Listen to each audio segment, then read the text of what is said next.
আজকে সন্ধ্যাবেলার খাবারে বানালাম পরোটা, তার সঙ্গে বাঁধাকপির তরকারি।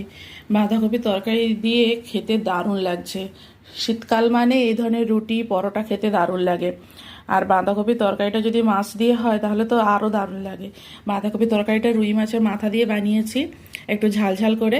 আর শীতের দিনে এই ধরনের একটু ঝাল ঝাল তরকারি রুটি দারুণ খেতে লাগে। এই পরোটাটা বাটার দিয়ে ভেজেছি, এত সুন্দর ফুলেছে পরোটাগুলো, এত নরম তুলতুলে। এগুলো হলো ভেজ পরোটা, তবে অনিয়ন দেওয়া রয়েছে। অনিয়ন দিয়ে খেতে এটা দারুণ লাগছে এই পরোটাটা। তাইওয়ানে অনেক রকমেরই পরোটা পাওয়া যায়, কিন্তু এই অনিয়ন পরোটাটা আমার খুব পছন্দের খাবার। তো আমরা মাঝে মধ্যেই যখন খেতে ইচ্ছে হয় তখন এই পরোটাটা ভাজি। যে কোনো তরকারির সঙ্গে এই পরোটাটা দিয়ে খেতে দারুণ লাগে। এই পরোটাটাকে আমরা এগরোল হিসেবেও বানিয়ে খাই।